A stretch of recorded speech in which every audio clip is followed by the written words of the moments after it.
Assalamu alaikum. So we are going to do electromagnetism today. So we have discussed the previous two chapter current और capacitance वाले, और इसमें यह है कि हम क्विक शॉर्ट क्वेश्चंस कुछ देखेंगे, कुछ MCQs देखेंगे, formulas देखेंगे. Since I don't have any books with me, MCQs book या KPK की जो टेक्स्ट बुक है मेरे पास बिल्कुल नहीं है अभी इस वक्त, तो सारा जो डेटा है वो इंटरनेट से गैदर है. MCQs भी जो है वहीं से जो है उठाए हुए हैं. तो अगर सारे पॉइंट्स कवर नहीं हो पाएंगे, लेकिन I will try my best कि जितने मैंने गैदर किए हैं उसको मैं यहाँ पे रखूँ, और ईटा के हवाले से या जो एंट्री टेस्ट है हमारा उसके हवाले से जितने भी पॉइंट्स उसको डिस्कस करूँ. बिफोर वी प्रोसीड, जो एक बहुत ही कॉमन चीज़ है जो पूछते हैं different students in the messenger या इन द कमेंट सेक्शन, वो ये है कि फ़िज़िक्स को कैसे किया जाए. मतलब MCQs प्रैक्टिस डायरेक्ट की जाए या पहले जो है बुक को रीड किया जाए. तो इसके लिए बेस्ट तरीका ये है, देखें जो चैप्टर्स हैं फ़िज़िक्स के वो सारे एक जैसे नहीं हैं. कुछ कॉन्सेप्ट बेस्ड हैं, कुछ फैक्ट बेस्ड हैं, कुछ न्यूमेरिकल बेस्ड हैं. ठीक है, अगर मैं सेकेंड ईयर की बात करूँ तो सेकेंड ईयर में जो करंट, इलेक्ट्रिसिटी, मैग्नेटिज़म और ये वाले जो चैप्टर्स हैं AC/DC वाले, ये मोस्टली कॉन्सेप्चुअल हैं. इनके कॉन्सेप्ट्स जब तक आपको समझ नहीं आएंगे तब तक जो है आपसे न्यूमेरिकल्स नहीं होंगे. लेकिन अगर एंड वाले चैप्टर्स की बात की जाए, जिस तरह एटॉमिक स्ट्रक्चर वाले हो गए, तो वो थोड़े से रट्टा वाले हैं. उसमें आपको वैल्यूज़ वगैरह याद करनी होती हैं, फार्मूलाज आपको याद करने पड़ते हैं. ठीक है, लेकिन बाकी के physics is mostly conceptual. You have to remember the relations. Direct indirect से काफ़ी ज़्यादा आता है. ठीक है, ये वाले. तो आपने करना क्या है कि फ़र्स्ट गो में अगर पहली दफ़ा आप लोग फ़िज़िक्स पढ़ रहे हैं तो उसमें ये करना है कि चैप्टर्स को आपने पूरा रीड देना है. ठीक है, आपने हर लाइन को, हर चीज़ को आपने रीड देना है. You don't have any chance to miss any line. ठीक है, उसके बाद आप MCQs प्रैक्टिस की तरफ आएँ. ओके, बहुत से लोग कंफ्यूज हो जाते हैं कि MCQs प्रैक्टिस जो है वो कैसे करें. बिकॉज अगर फॉर एग्जांपल जीनियस की बात की जाए तो एक चैप्टर में जो है 100 MCQs होते हैं.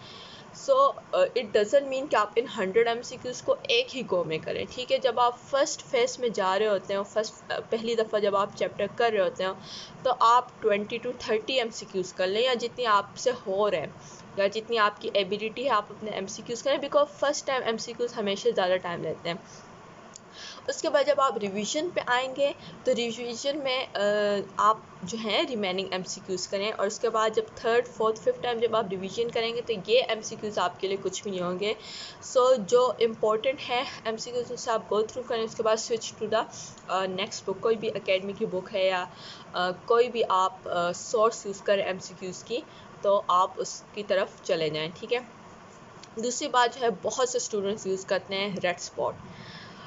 तो रेड स्पॉट का मैं बता दूं कि this is for OL levels. अगर आप लोग OL लेवल्स वाले हैं तो उनको बेहतर अंदाज़ा होगा इन बुक्स का. लेकिन ये है कि ईटा में से हार्डली मतलब डिफ़िकल्टी लेवल जो होता है न्यूमेरिकल्स का वो इतना नहीं होता. मतलब अगर होंगे तो 5 to 6 MCQs काफ़ी हैवी कैलकुलेशंस वाले आ सकते हैं. लेकिन वो ऐसे होते हैं कि वो हो जाते हैं, थोड़ा सा आप उस पर गौर करें, थोड़ा सा आप दिमाग लगाएं तो हो जाते हैं. So you don't need to go into these books. Because एक तो कि बहुत से टॉपिक्स ऐसे हैं जो हमारी बुक्स में नहीं है, उससे MCQs इसमें है और स्टूडेंट्स अपना टाइम इस पर वेस्ट करते हैं. जबकि ईटा ये है, ईटा उन टॉपिक्स को फॉलो करता है जो बुक में है.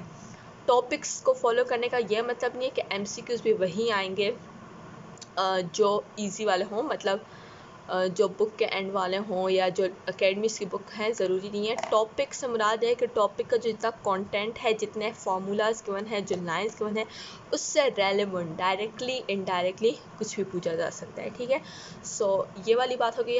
Now we move to the electromagnetism. पहली जो चीज़ है वो हम डिस्कस करते हैं कि हमारे पास चार्ज पार्टिकल का जो है सर्कुलर पाथ होता है. ठीक है, उसका जो रेडियस है वो अगर यूनिफॉर्म मैग्नेटिक फील्ड में है तो वो मोमेंटम पर कैसे डिपेंड करती है. मींस हमने रेडियस और मोमेंटम, ठीक है, और चार्ज, इनके दरमियान का रिलेशन फाइंड करना है. तो हमारे पास कोई भी चार्ज पार्टिकल है, वो एक सर्कल में हमारे पास राउंड कर रहा है. ठीक है, तो हमने जो है सर्कल का ऑब्वियसली रेडियस होगा, तो हमने रेडियस, मोमेंटम और चार्ज के दरमियान फाइंड करना है रिलेशन। तो आपको पता होगा ये formula q we B equals to m v over r. ठीक है, q we B is equal to m v over r. M v किसके इक्वल होता है? It is equal to the momentum. ठीक है, और जो क्यू बी सॉरी जो आर है वो इसी तरह आ जाएगा। ठीक है, अब हमने इस आर को लेके जाना है दूसरी साइड पे, तो ये बन जाएगा r is equal to m v over Q we B. ठीक है, sorry this for v square, I am sorry, तो ये एक वी कट जाएगा तो ये आपके पास क्यू बी बच जाएगा। ठीक है, और यहाँ पे आपके पास आ जाएगा m is equal to momentum और यहाँ पे क्यू बी। ठीक है, अब रेडियस जो है it is directly proportional to the momentum and this radius is inversely proportional to the charge. ठीक है, इस तरह के रिलेशंस जो हैं काफ़ी ज़्यादा आते हैं ईटा में। तो यहाँ से देखें डायरेक्ट पता लग रहा है कि सर्कल का रेडियस जितना ज़्यादा होगा उतना ही ज़्यादा उसका मोमेंटम होगा, और सर्कल का रेडियस जितना ही ज़्यादा होगा तो चार्ज जो है वो उतना ही कम होगा। तो ये वाले रिलेशंस जो हैं बहुत इंपॉर्टेंट हैं और इससे काफ़ी ज़्यादा MCQs आते हैं। नेक्स्ट क्वेश्चन हमारे पास है कि proton is moving along axis of current carrying solenoid, so what will be the force on the proton. ठीक है, तो करंट कैरिंग सोलेनाइड कैसा होगा? ठीक है, solenoid is something like this. ठीक है, और ये इसका एक्सिस होगा। ठीक है, प्रोटॉन जो है अलोंग एक्सिस जो है वो जा रहा है। ठीक है, अगर मैं यहाँ पे प्रोटॉन डालूँ तो it is parallel to the axis. अब हम फॉर्मूला डालते हैं, तो फॉर्मूला हमारे पास क्या है? फोर्स, हमने फोर्स ऑन प्रोटॉन फाइंड करनी है, तो फोर्स का फॉर्मूला है q we B sine theta. अब टीटा हमारे पास क्या है? चूँकि यहाँ पे एंगल हमारे पास 0 डिग्री है, तो आपने यहाँ पे साइन 0 पुट करना है, और जब साइन 0 पुट करेंगे q we B sine 0 degree, और साइन 0 किसके इक्वल होता है? 0 के, तो फोर्स हमारे पास क्या होगी? 0।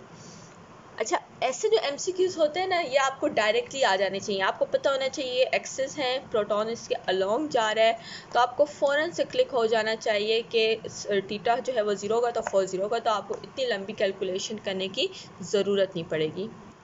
ओके, अब हम मैग्नेटिक इंडक्शन को देखते हैं। तो मैग्नेटिक इंडक्शन जो है वो इक्वल है करंट, लेंथ और जो मैग्नेटिक फोर्स है। ठीक है, उसके मतलब इन तीनों का जो प्रोडक्ट है, मैग्नेटिक फोर्स के मैग्नेटिक फील्ड, करंट, लेंथ और मैग्नेटिक फील्ड के प्रोडक्ट के इक्वल है। तो इसकी डेफिनेशन क्या होगी कि अगर हमारे पास 1 मीटर लॉन्ग कंडक्टर है and it is place at right angle to the magnetic field, ठीक है, और उसमें से 1 एम्पेयर का जो है वो करंट जा रहा है, so this is known as the strength of the magnetic field या मैग्नेटिक इंडक्शन। तो हमने बेसिकली फाइंड करना है B, which is the magnetic field strength या मैग्नेटिक स्ट्रेंथ।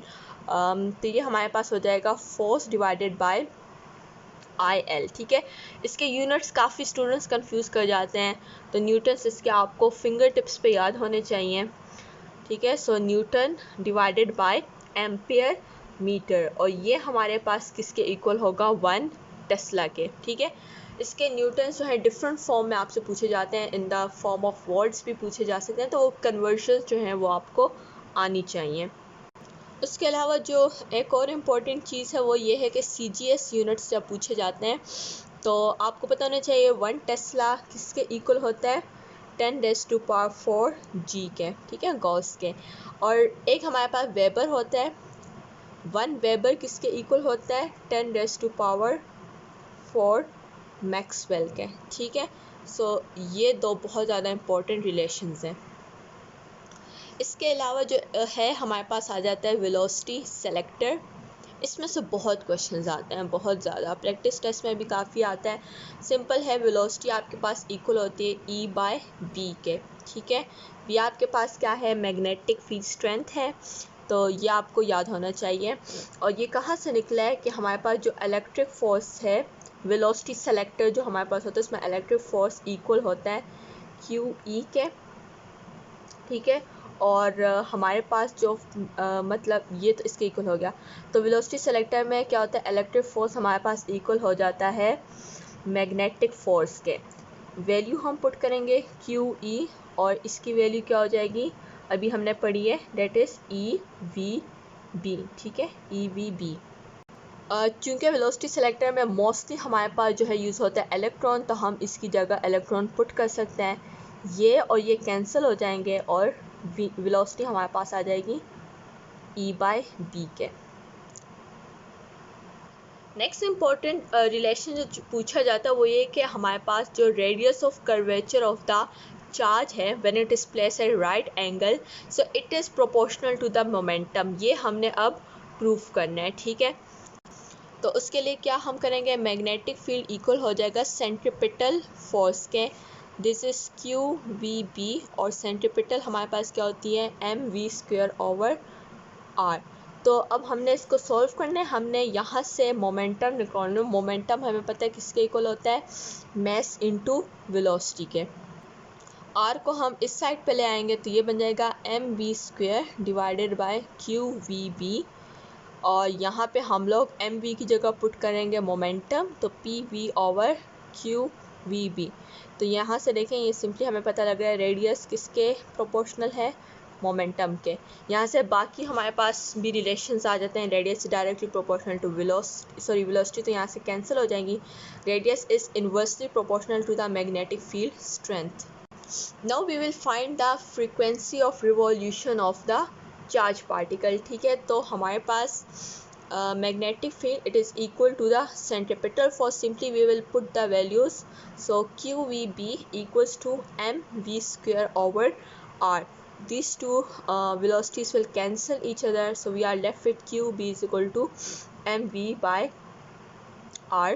इन चीज़ों को हम इधर ले आते हैं, so ये बन जाएगा qb over m, और यहाँ पे हमारे पास v बाय आर बच जाएगा। Since we have to find the frequency, तो हमें थोड़ी सी चेंजेस करनी पड़ेंगी।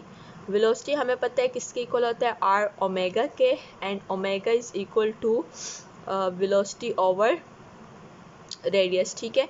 तो हम जो है इसकी जगह वैल्यू पुट कर देंगे ओमेगा की, so q B over m it will equals to the omega, ठीक है। अब ओमेगा की जगह हम क्या डाल सकते हैं, 2 पाई एफ। हमें क्या फाइंड करनी है, फ्रीक्वेंसी, सो ये सिंपली बन जाएगा F equals to Q B over 2 pi M. तो ये हमारे पास बन गई frequency. So that was easy peasy. बस आपको क्या आना चाहिए कि आपने इक्वेट कैसे करना है, रिलेशंस कैसे निकालना है। ऑल द डेरिवेशंस जो है ईटा में नहीं इम्पॉर्टेंट, अगर आपको डायरेक्ट फार्मूलाज आते हैं, लेकिन मेरा मेथड ये होता था कि मेरी प्रैक्टिस जो है इतनी होती थी डेरिवेशन पे कि मैं क्विकली साइड पेज पे जो है वो जो है फ़ौरन से मैं डेरिवेशंस करके ये चीज़ निकाल लेती थी, क्योंकि आपको ये चीज़ नहीं गिवन होती ईटा में आपको इनकी वैल्यूज़ गिवन होती हैं, और आपको जो चीज़ पूछी जा रही है आपको वो निकालनी होती है। फॉर एग्जांपल इसकी वैल्यू गिवन है and you have to find the frequency, या ये चीज़ गिवन हो सकती है कि अगर हम मैग्नेटिक फील्ड स्ट्रेंथ को 3 टाइम्स इंक्रीज करें तो फ्रीक्वेंसी पे कितना असर पड़ेगा। तो इसके लिए आपको रिलेशंस या फार्मूलाज का आना बहुत ज़रूरी है, ठीक है। फिज़िक्स ऐसा सब्जेक्ट है ना जिसको सबसे एंड पे किया जाता है इसमें ईटा में, ठीक है। तो जो हैवी कैलकुलेशंस होते हैं, जो न्यूमेरिकल्स वाले क्वेश्चंस होते हैं, जो आपको आते हैं आप इंस्टेंटली करें, लेकिन जो आपको नहीं आते, जो मुश्किल लगते हैं, उसको एंड पे छोड़ दें, लेकिन मेक श्योर एंड पे आपके पास टाइम ज़रूर बचे उसको करने का। सो time management is very important, उस पर सेपरेट वीडियो बनाएंगे। अच्छा, साथ ही साथ हम डिस्कस कर लेते हैं डायमेंशंस को, क्योंकि मैं इसमें काफ़ी कंफ्यूज होती थी और इसमें से काफ़ी क्वेश्चंस आते थे, ठीक है। तो आपको बी की, एफ की, वेबर है, टेस्ला है, इन सब के जो डायमेंशंस हैं वो आपको आने चाहिए, ठीक है। तो हम फाइंड करेंगे बी की, तो B is equal to F over I L. आपने सिंपली क्या करना है, पहले इनकी वैल्यूज़ पुट करनी है। तो फोर्स जो है वो होता है किलोग्राम मीटर पर सेकंड स्क्वायर। आई होता है एम्पेयर और लेंथ होता है मीटर्स, ठीक है। अच्छा, ये बात आपको पता होनी चाहिए कि बेसिक जो डायमेंशन है उसमें बेस यूज़ होता है, डिराइव क्वांटिटीज़ या डिराइव यूनिट्स यूज़ नहीं होते हैं। और यहाँ पे जितने ये सब बेस क्वांटिटीज़ हैं, मीटर मीटर से कैंसिल हो जाएगा, किलोग्राम की जगह आप डाल देंगे मैस का जो कैपिटल होता है, ठीक है, या डायमेंशंस आपको आते होंगे। और एम्पेयर इन्वर्स हो जाएगा और टाइम जो है वो भी इन्वर्स हो जाएगा, ठीक है। तो आपने बिल्कुल इससे करना है। एक और डायमेंशन हम कर लेते हैं, वो है परमेबिलिटी ऑफ फ्री स्पेस। तो परमेबिलिटी ऑफ फ्री स्पेस का फॉर्मूला है BL/I। अब इसमें क्या करना है, आपने पहले B का डायमेंशन निकालना है, ठीक है। तो B के लिए तो आप जब निकालेंगे तो ये वाला ऊपर वाला आ जाएगा, which is m(a-1) t-2। L की जगह L ही आ जाएगा, ठीक है, और I की जगह आपके पास एम्पेयर आ जाएगा। और जब आप इसको सॉल्व करेंगे तो ये आपके पास बन जाएगा, मतलब इसको ऊपर लेके जाएंगे mLt-2 a-2, ठीक है। तो mLt-2 a-2 आपके पास आ जाएगा। एक और चीज़, डायमेंशंस जो हैं, जो भी चैप्टर आप कर रहे हैं, तो जो भी सामने यूनिट आ रहे हैं आप उसकी डायमेंशंस निकालते जाएं, क्योंकि ये वाले जो चैप्टर्स इसमें से डायमेंशंस बहुत आते हैं। और मेरे साथ ईटा में यही हुआ था कि मुझे डायमेंशंस उस टाइम नहीं आ रही थी। तो जब आप जितनी प्रैक्टिस करेंगे ना, अब बी जो है, जब आप डायमेंशंस की जितनी प्रैक्टिस करेंगे तो आपको जो बी है, परमेबिलिटी वगैरह है, इनकी डायमेंशंस आपको फिंगर टिप्स पे जो है ख़ुद ब खुद याद हो जाएगी। So when you will be solving eta, तो फिर आपको इतना मसला नहीं होगा। बिकॉज ईटा में कैसे पूछा जाता है कि आप डायमेंशंस निकालें B डिवाइडेड बाय L की। L is the conductance not the length, ठीक है। तो B बाय L की आपने डायमेंशन निकालनी है। तो इसके लिए स्टूडेंट्स क्या करते हैं, पहले B की निकालते हैं, फिर L की। से टेक्स मच टाइम। आपको क्या आना चाहिए, इसकी डायरेक्ट वैल्यू आनी चाहिए, इसकी डायरेक्ट वैल्यू आनी चाहिए, so you can find the ratio of the dimensions. इस तरह परमेबिलिटी ऑफ फ्री स्पेस की अगर बात करें, अगर आपको B की डायरेक्ट आती है डायमेंशन, तो it will be much easier कि आप इसको पुट करें और इसको सॉल्व करें, बजाय इसके कि आप B की अलग से फाइंड करें। कुछ MCQs हम डिस्कस कर लेते हैं, ठीक है। तो सबसे पहले जो है नंबर 1 है, मैं ग्राफ्स कुछ बना रही हूँ। ये एक ग्राफ हो गया, एक ग्राफ ये हो गया और एक ग्राफ ये हो गया। एक्स एक्सिस पे आपके पास है रेडियस और वाई एक्सिस पे आपके पास है बी, ठीक है। आपने जो है इनका रिलेशन फाइंड करना है कि रेडियस और बी का रिलेशन क्या है, ठीक है। आपको पता होना चाहिए कि जो मैग्नेटिक फील्ड है it is inversely proportional to radius. और ये बात आपको पता होनी चाहिए कि जब भी इन्वर्सली प्रोपोर्शनल का जिक्र आएगा तो ग्राफ हमेशा ये बनेगा, ठीक है। अनटिल एंड अनलेस यहाँ पे स्क्वायर क्यूब वगैरह ना लगा, तो सिंपल लीनियर इन्वर्स जो प्रोपोर्शनल होंगे तो ग्राफ ये बनेगा। लेकिन अगर डायरेक्टली प्रोपोर्शनल हैं तो फिर ग्राफ ये बनेगा, ठीक है। तो ये बेसिक रूल है इन्वर्स और डायरेक्ट प्रोपोर्शन को फाइंड करने का। अच्छा, उसके बाद नेक्स्ट MCQ जो है वो कहते हैं, MCQ है कि करंट कैरिंग लूप है, सो it is placed in a uniform magnetic field, ठीक है।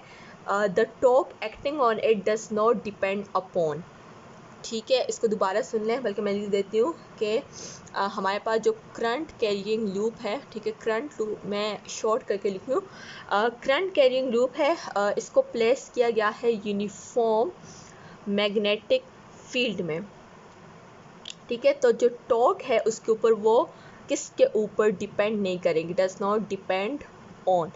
नंबर 1 आपके पास है shape of the loop, number 2 है एरिया, ठीक है, नंबर 3 आपके पास है current of loop and number 4 आपके पास है मैग्नेटिक फील्ड। तो टॉर्क का फॉर्मूला क्या था, BINA।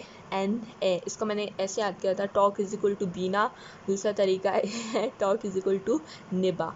तो इट्स अप टू यू, आपने कैसे याद करना है, बिना या निबा, ठीक है। तो डिपेंड, अब देखें करंट पे भी डिपेंड करता है, बी पे भी डिपेंड करता है, आई पे भी डिपेंड करता है। सो torque does not depend upon the shape of the loop. इसी तरह हम साथ एक पॉइंट्स डिस्कस करते हैं कि नंबर 1, अगर हमारे पास स्ट्रॉन्ग मैग्नेटिक फील्ड अप्लाई की जाए स्टेशनरी इलेक्ट्रॉन पर, ठीक है, अगर स्ट्रॉन्ग मैग्नेटिक फील्ड अप्लाई की जाए स्टेशनरी इलेक्ट्रॉन पर तो क्या होगा? Electron will remain stationery, electron पर कोई इफेक्ट नहीं होगा। तो ये पॉइंट जो है ना आप लोगों ने याद रखना है, इलेक्ट्रॉन रिमेन स्टेशनरी, ठीक है। नेक्स्ट पॉइंट हमारे पास है कि ऐसा कौन सा पार्टिकल है जो मैग्नेटिक फील्ड में डिफ्लेक्ट नहीं होगा? तो of course it is neutron. Neutron is not deflected by magnetic field. It seems easier to you, लेकिन ये जब ईटा में आता है तो मोस्टली स्टूडेंट्स जो है वो कंफ्यूज कर जाते हैं। उसके बाद है, अगर इलेक्ट्रॉन जो है वो हमारे पास मैग्नेटिक फील्ड में एंटर हो रहा है, ठीक है, तो उसका पाथ क्या होगा? So it will be helical, ठीक है। इलेक्ट्रॉन जो है it is entering into magnetic field, तो उसका पाथवे क्या होगा? हेलिकल होगा। ओके, कब? जब एंगल हमारे पास 30 डिग्री का बन रहा हो, ठीक है। इसके अलावा यही क्वेश्चन हम देख लेते हैं कि इलेक्ट्रॉन जो है वो मैग्नेटिक फील्ड के अंदर एंटर कर रहे हैं, तो जो वेलोसिटी का मैग्नीट्यूड है, ठीक है, अगर इलेक्ट्रॉन हमारे पास मैग्नेटिक फील्ड के अंदर एंटर कर रहे हैं तो वेलोसिटी ऑफ या magnitude of velocity of electron is, तो it is basically independent of field strength. जब आप फार्मूला भी देखेंगे तो आपको पता लगेगा कि वेलोसिटी जो है, वेलोसिटी ऑफ इलेक्ट्रॉन जो मैग्नीट्यूड है उसका, it does not depend upon the field strength.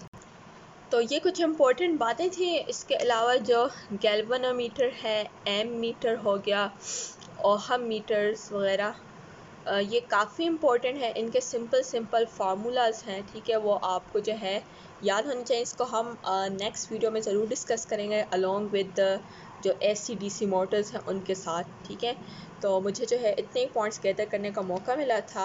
I hope आपको समझ आ गई होगी, और बाकी फार्मूलाज आप लोग बुक से आप लोगों ने गैदर करना है। MCQs की प्रैक्टिस आप लोगों ने परफेक्ट बनानी है। आपको रिलेशंस का लाजमी पता होना चाहिए, बिकॉज रिलेशंस काफ़ी आते हैं, और इस तरह के जो कॉन्सेप्चुअल क्वेश्चंस हैं ना, मैंने एक पॉइंट हर टॉपिक में से उठाया है, तो ये भी जो है लाजमी आते हैं, ठीक है। सो बाकी जितनी बातें रह गई हैं we will discuss in the next video session. I hope this was helpful for you, and इंशाल्लाह meet you guys in the next video soon. लेकिन ये कि it's not possible for us to make videos daily because of our tough routine and upcoming profs, so that's why we apologize for it, but we will try our best. Allah Hafiz, signing off.